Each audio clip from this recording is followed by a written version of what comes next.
Hi, you guys. I'm back today. All right, let's do Vanderpump Rules, some gossip, and a recap season 11, episode 9. Ooh, a lot to say on this one tonight, but let's first start with some gossip, as I like to do.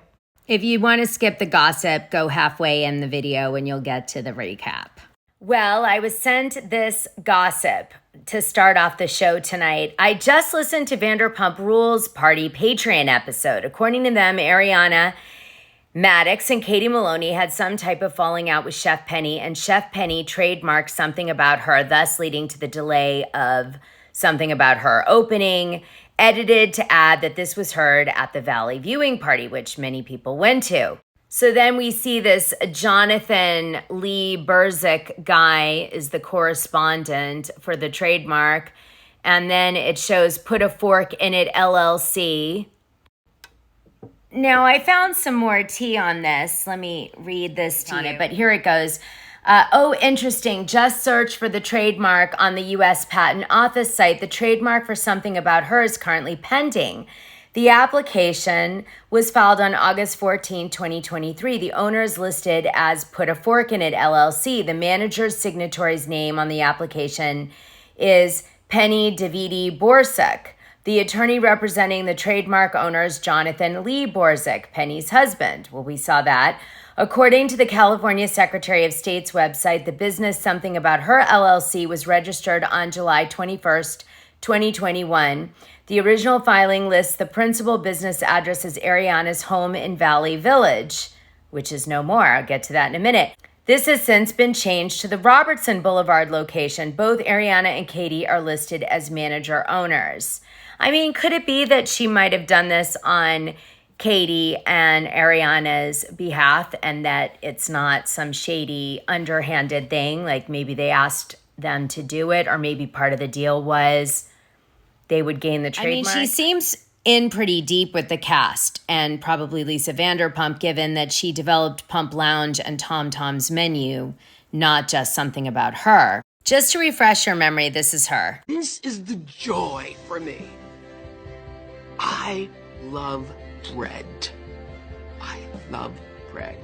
I now just manage it, so I don't deny myself bread. I have bread every day. Some other people chimed in and they were like, oh, this lady, Chef Penny, is on the Food Network and she can be shady. I don't know how anyone can tell someone shady from the Food Network. Not that scandalous, but whatever. That's the gossip. So now Katie isn't acknowledging any of this. Of course, other tea I've mentioned on previous recaps was that there was a bunch of issues with the design of the place, that they didn't pass inspection. They had to pull the floors out in the beautiful place we saw in tonight's episode because of it wasn't up to code for food. And then the whole outside had to be torn up and redone because the city didn't like the way that they did it. And so there were just a million problems they were running into all last minute.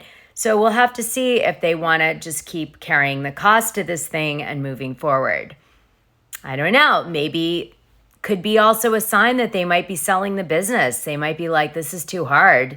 And this woman might be taking it off their hands, paying them a price and taking it off their hands. And part of the process is her trademarking the identity. Maybe she's going to give some sort of revenue to Katie and Ariana for promoting it on the show and as celebrities, like has happened with other reality stars on other franchises where they pretend to own something they don't totally, they're just promoting it. So I wanted to put that out there. All right, let's move on to the next thing. So here was some fun gossip too. Thanks, Face Reality 16. It says, buying Beverly Hills star Ben Black sold Ariana her new house. There's her new house. And there's the view from her new house. It's by Universal City. So she looks like she's going more towards LA instead of away from LA. Gorgeous view.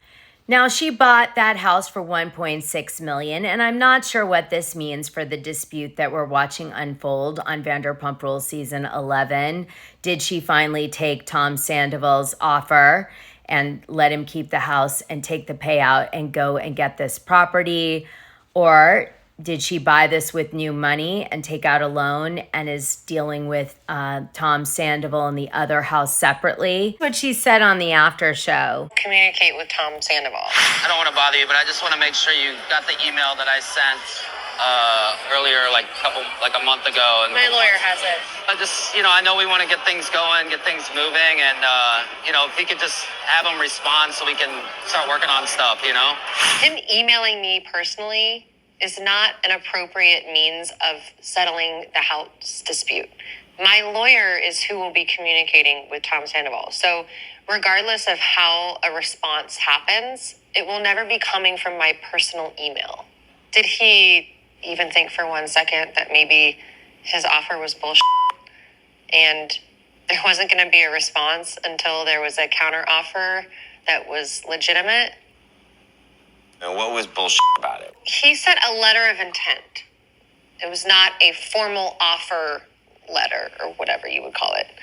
There was nothing on there about who am I responding to. It was very oddly written, and it came not attached, but supposed to be attached to an email that was saying things like, "Hi, hope you're well."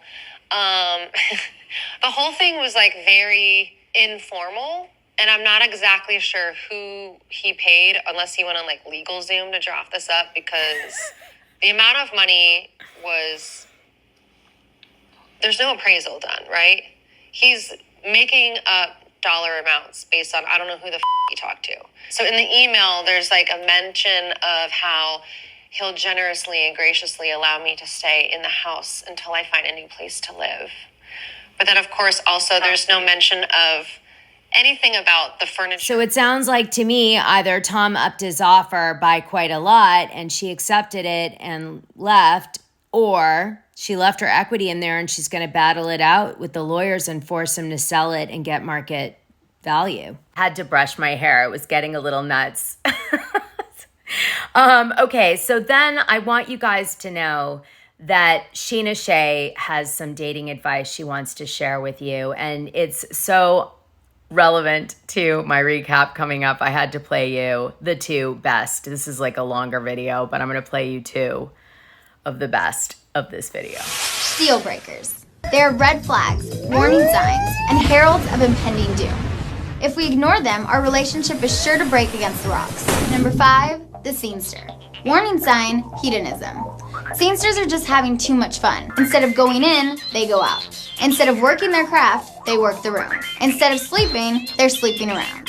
If your partner winds up in the fast lane, it's time to pull over. Move on. Number 4, the drifter. Warning sign, laziness. Young girls frequently fall prey to the drifter. When the drifter took time off from college to find himself at 22, everyone understood. But when the drifter kept buying 6 packs of beer and ounces of pot at the age of 30, we took notice.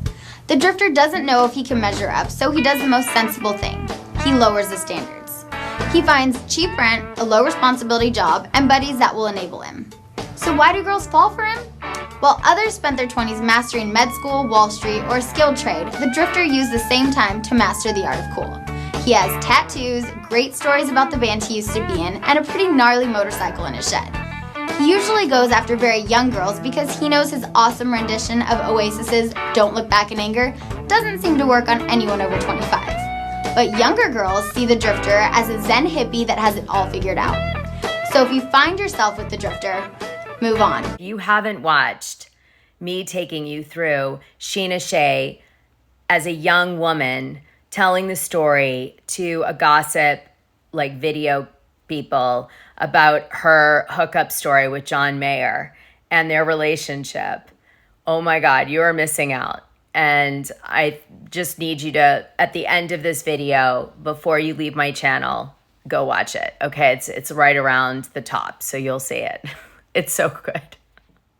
If we really followed all of Sheena Shea's rules that she dishes out in that video, there would be not one man left standing on Vanderpump Rules. Just saying.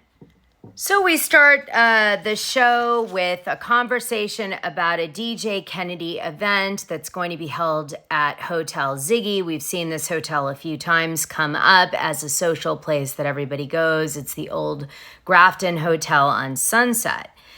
Anyway, we also get reminded about the girl named T. We find out tonight that she's 25 years old and she's going to be dating Tom Sandoval a little bit, although you will find out that Ariana Madix warns her against him.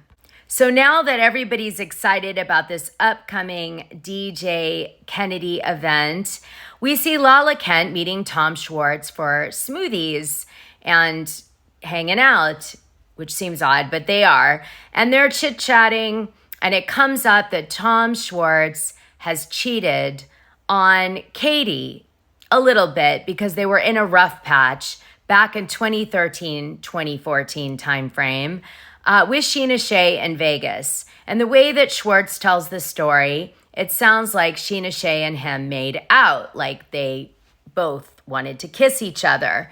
This is different than the way we hear it later told by Sheena Shea. She says that Tom Schwartz grabbed her in Vegas and started making out with her. And she had just been asked to be married by her previous husband when this all went down. And she was like, oh no, and wasn't into it. And that's what her side of the story is. So you can ponder who's lying and who isn't, because I would love your feedback on that.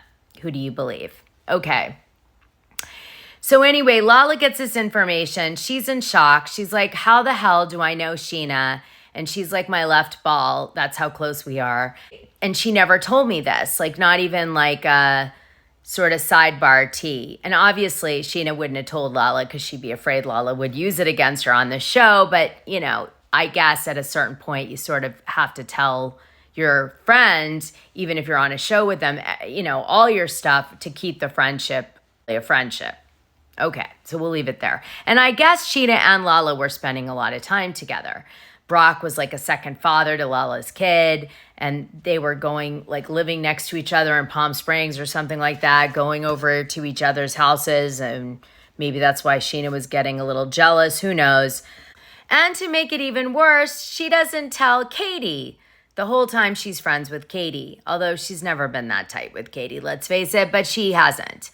All right, so Lala takes this information and goes to Katie with it. She was going to go to Sheena with it, but she decides to go to Katie first. And she says, listen, I don't know how you're going to take this. I found out that Schwartz made out with Sheena Shea. And she also goes and makes it sound like it was more recent. I don't know if you got picked up on that in the edit. Katie, being very methodical and logical, says, well, Lala, the only time this could have happened was one time, like, back in 2013 or 2014 when Schwartz went to Vegas with Sheena Shea. Now, Sheena Shea, by the way, was making out with Ariana during this trip. So she was kissing Ariana heavily and had a whole makeout session with her too, just as a sidebar. All right, so Katie's pissed. She feels like Sheena Shea should have said something. It's yet another thing that Schwartz did behind her back. She just feels like there's so many lies in her marriage to him, and he just degraded her so much, and she's just like, here we go again. So another storyline to do with Tom Schwartz in tonight's episode is that the cast is trying to figure out Joe's relationship with Tom Schwartz. And he's saying, look, they're strictly friends at this point, but they had sex, and they had like a period of time that they had romance. And the cast sort of don't totally believe it's over with, but they go with it. But they're mean to Joe. I guess, you know, Katie called her a crack addict or something, and some other people were saying that she acts really strange and they don't totally get all the things that come out of her mouth. And Joe actually says on the show, like, I think this is really mean because I have ADHD, and it's like making other people who have my ADHD and act like me feel like they have to be like crack addicts and be embarrassed and all this stuff. That's not right. Well, we start to feel bad for her, except Ariana makes sure to remind everybody that it was Joe who drove Rachel Leviss to see Tom Schwartz and Tom Sandoval up in Big Bear for a secret double date. And Joe kept it under wraps. And Ariana also dropped the tea that Joe had gone to her Thanksgiving at her house, partied with her, like ate her food and drank her drinks, and knew that Tom Sandoval was sleeping with Rachel Leviss in their house together, and that Rachel was Ariana's friend, and she was like literally sleeping with Tom Sandoval and hanging out with Ariana at the same time. And it was so sick. And Joe never said anything. So we end up finally at Ziggy's. And as you can imagine, after all of these things going down, the girls get in a huddle and they're mean to Joe. And Joe only has like a few allies. She's got Schwartz, but he's a wuss. She's got Billy Lee a little. And she's got T, who she just met, through Sandoval, because he's on a date with her, because Sandoval takes T to this party. And so she's feeling really bullied. The girls are speaking really loud about how Joe is awful and they can't stand her. And they're really mean and they bully her from a distance and all this stuff. I think the producers wanted Joe to confront the women, but she doesn't. And so instead she cries and says, I want to leave, and she goes. This was the moment that Joe was not going to be casted on the Vanderpump Rules show. She had her chance. That was it. Didn't happen. And that ship sailed. So Schwartz does run after Kristen. And I guess the next day we find out she has an anxiety attack, but she recovers okay. I guess Schwartz left. I don't know. It's hard to tell with these guys. But the focal point becomes focusing on Katie Maloney and Sheena Shea, who are in a corner, and Katie's calling her out on the fact that she kissed Schwartz while Katie was kind of with them. And it was a long time ago, but it hurts her feelings that she never told her. And Sheena Shea says a whole different version of events that I told you already, which was that Tom Schwartz forced himself on her. And she was like, I just didn't feel comfortable telling you. And then also I was afraid of you. She doesn't say that to Katie, but she says it in her confessional. So this is the big moment. We then move on, and Lala, Schwartz, and Sandoval are having like a get-together together. And they're all chit-chatting, and Sandoval invites Lala to go to his house to do a breathing, self-improvement exercise with him. And Lala's like, I'm not sure I'm ready for that yet, but thank you for thinking of me, but I will come by maybe. And so she doesn't tell Ariana that she's going to go by, but she does go by. And when she walks in, Tom is doing this very strange breath work and he's screaming. And she's like, oh my gosh. But she was like, I guess you're healing. Great. And then she sits down with Sandoval and she essentially says, listen, you triggered me with the cheating. That's why I screamed at you at the reunion and did all the bad things I did to you. She doesn't say the reunion, but, that's the read between the lines. I'm triggered by men that cheat, because Randy did this to me and destroyed me inside and I've never recovered and I can't help it, but it's really helping me to talk to you about it. And Tom's like, I'm sorry that I wasn't there more for you, but I didn't feel like I could really reach out to you for the way that you treated me and our friendship that didn't really exist. And Lala was like, well, it would have been nice, even as a courtesy for you to try. And so they kind of make amends. And Tom says, I think that this is a new friendship blooming versus repairing an old one. And Lala seems to really like Sandoval. And there's this really strange connection happening that everyone's like, what the hell is going on? Because we flash back to Lala at the Vanderpump reunion screaming at him like a lunatic and standing up and jumping around and all this stuff. And it just seems so for TV. By the way, Ariana Maddox says in her confessional video, she just doesn't buy what Lala is selling because Lala does tell her after the fact that she saw Tom Sandoval and they had this really great, meaningful conversation. And Ariana's like, yada, yada. Like, okay, lady, you blow with the wind. You blow with the producers. You blow the producers. No, I'm kidding. That's Sheena. Oh, no. Oh my God, that was such a joke. It's because of the John Mayer video. You have to go watch it. Okay. Jesus. Oh, I'm tired. All right. So, we go to a sandwich tasting. We do the exact same scene as we did the year before. Lala calls it out. They do a funny edit about it because it's kind of the same thing all over again and really boring. And they made a joke of it. But the reason they kept it in is James Kennedy makes a funny joke. This truly is why they kept it in. And he says, like, Schwartz prefers like a manly sandwich, like a sloppy Joe, dragging Joe to the whole group. Everyone laughs, ha ha. Schwartz doesn't stick up for Joe. He's so lame. And, the cast moves on and drags Joe again, and drags Joe again and again and again and again. So then we find out that Tom Sandoval nearly kills the dog by locking the dog in Ariana Maddox's room, because the dog usually stays with Ariana when she's home. But when he does that, she had food in there. The dog ate this food, really bad for the dog, and then got into some mechanical thing or whatever and ate that too. It was really hard to figure out what the dog ate, but it ate a lot of stuff, and it got really, really sick. And by the time Ariana got home, the dog was like very ill. She rushes the dog to the vet. They do a huge procedure on the dog. They save the dog, but it cost $6,000. And she's just like, I cannot believe that he's so irresponsible. Like, he just doesn't think. He's just broken, like idiot. And Lala kind of agrees, and she comes up with a clever name for it, and we move on.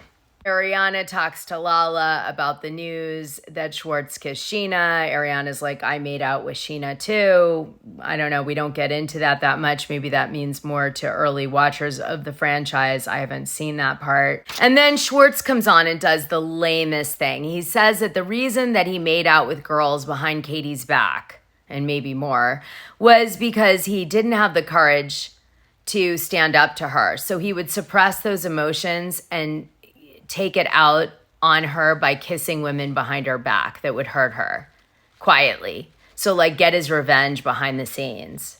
And that's how he looked at it. And he was like, I realized that was really cowardly. But, he doesn't change. Like, he's no stronger of a man. I mean, he does a lot of talking and not a lot of acting. I get why Katie left him. Ew. Oh, just so you guys know, the gossip is there will definitely be one more season, at least, of Vanderpump Rules. So, season 12. I don't know. Do you want me to do recaps and gossip? Let me know. I mean, guys, like good-looking guys that are ugly because of their personalities, that's kind of Tom Schwartz. Like, why doesn't he stop and fix himself and then be a hot guy? Because he could be. He's good-looking. Maybe we'll see that arc coming. I hope so, because it's hard for me to watch him. Anyway, Lala says that she could break his dick because Schwartz makes a joke like they could go on a date. I kind of believe her. So then T and Tom Sandoval end up after their date at Tom Tom's, and they join the whole cast. And they're all drunk and hanging out in different parts of the place. And Ariana Maddox goes up to T and she's like, you do not want to be with a 40-plus-year-old narcissist at 25. Value yourself. You're a beautiful young girl. Don't ruin yourself with this man. Like, don't do it to yourself. And Katie's like, yep. And then they both leave, and T's just left standing there like, oh, okay. And then Brock is standing there, and he starts spilling his guts to the guys, tells Schwartz that Katie Maloney hooked up with Max Boyens, who's the ex-manager or the current manager of Tom Tom's. He used to be on TV. And that's Tom Schwartz's really good best friend in real life. So Katie sleeps with Tom's best friend in real life. And of course, we don't hear from Max. Like, why would Max sleep with Katie if he's truly Tom Schwartz's best friend in real life? I don't think that's the case, obviously. I mean, it's like every man for themselves. So the tea is spilled. And then Sheena comes up and realizes Brock spilled this tea on the show. And she's like, oh my God, this is going to be a disaster. This is going to totally backfire on me, not Brock. And she gets to the table and she tries to manage it. And she says, Brock, you tell them what you did. Take it off me. Brock says what he did. And then Katie's like really embarrassed. You could tell that she was like in shock that it came out. And she's like, how do you know? She first tries to deny it. Then she tries to kind of like go a different route. And then she's like, all right, how did you know? I tracked Max Boyens at your house like all night and in the morning on my app, which is like, why are you looking at my location and his location? And it was just weird. And everybody thought it was weird. And Katie was like, I can't believe you're tracking me. And that's how you're finding out that I slept with Max. But Schwartz is really upset, sort of, that it's Max. And everybody in the group is like, what is happening here? Like, I don't understand. Who is this person? Previous Katie would never do this to Tom Schwartz. It's just, his best friend. And keeping it secret from the group that we have to find out from Sheena, who's tracking her on an app. And everybody seems to be lying about something. Sheena's lying about the kiss with Tom, and Tom's lying about the kiss with Sheena, and now this. And Lala gets up and she's like, I just feel like we're all lying to each other on the show. And that's what's happened. Like, the deceit of Tom Sandoval penetrated all of us and toxified us all. So you guys tell me, who did the worst betrayal of the group? There's so many lies. What one really bothered you and why? I want to hear it. I can't wait to read it below. Also, like and subscribe. And if you hear any tea, put it below, because I'm definitely going to be reading the comments of these tomorrow because I'm really excited to read them. Okay, I'm dying to know your take, because this is like ethical stuff, and everybody has subjective ethics and viewpoints on things based on their past experience. So I'm interested in your take. All right. Take care, you guys. Good night.